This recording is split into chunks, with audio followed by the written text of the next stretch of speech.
कारण कमजोर हो गए थे। भूषण, एक गरीब किसान का बेटा, अपने घर में बैठा यह सब देख रहा था। उसकी माँ ने थाली में मुश्किल से 2 रोटियां रखी और बोली, बेटा, यह गांव अब हमें कुछ नहीं दे पाएगा। तुम कहीं और जाकर काम ढूंढो, यहाँ रहकर तो भूख ही मिलेगी। भूषण का दिल टूट गया, लेकिन माँ की आंखों में आंसू देखकर उसने तय किया कि वह गांव छोड़ देगा। झोला उठाया और नंगे पैर सफर पर निकल पड़ा। गर्म धूप में उसका बदन पसीने से तर हो गया था। रास्ते में उसे गांवों के उजड़े खेत दिखाई दिए, सूखी मिट्टी, टूटे पत्ते और एक अजीब सी वीरानी। लेकिन उसके दिल में उम्मीद की किरण थी, शायद कहीं न कहीं मुझे काम मिल जाएगा।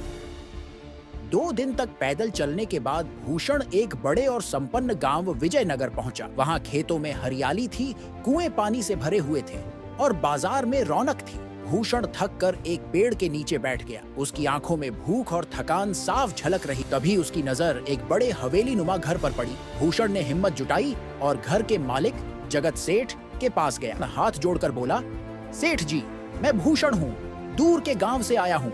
वहाँ अकाल है, खेत सूख गए हैं, मुझे कोई भी काम दे दीजिए, मैं मेहनत करूंगा। जगत सेठ ने उसे ऊपर से नीचे तक देखा। तुम्हारी हालत बहुत खराब लग रही है, काम तो है लेकिन आसान नहीं।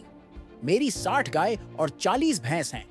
रोज सुबह शाम उनका चारा पानी देना, गौशाला की सफाई करना और उनका ध्यान रखना होगा। महीने के आखिर में 250 रुपए और 2 वक्त का खाना मिलेगा। कर पाओगे? भूषण ने गहरी सांस ली। सेठ जी, मुश्किल है लेकिन मुझे करना ही होगा।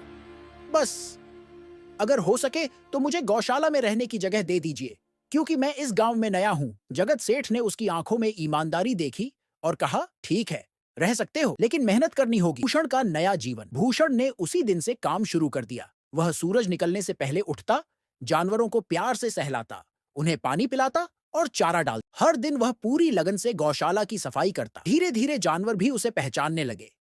जब भूषण गौशाला में आता तो गायें और भैंसें उसे देखकर खुशी से हिलने लगती। भूषण उन्हें नाम से पुकारता, चलो गंगा, अब तुम्हारी बारी है। अरे मोती, पानी पी लो। एक शाम जगत सेठ ने भूषण को अपने घर बुलाया। भूषण, तुम्हारी लगन और देखभाल से मेरे जानवर इतने खुश और स्वस्थ हैं। तुमने वह कर दिखाया जो बड़े बड़े नौकर नहीं कर पाए। भूषण ने अपने पैसे बचाकर अपने गांव में पानी का एक कुआं खुदवाया। वहां भी लोग अब खुशहाल होने लगे। भूषण अब सिर्फ एक मजदूर नहीं था, बल्कि गांव का एक सम्मानित इंसान बन गया था। उसने साबित कर दिया कि मेहनत और ईमानदारी से इंसान अपनी तकदीर खुद लिख सकता है। कठिन समय में भी अगर इंसान उम्मीद और मेहनत नहीं छोड़ता, तो वह न केवल अपनी बल्कि दूसरों की जिंदगी भी बदल सकता है।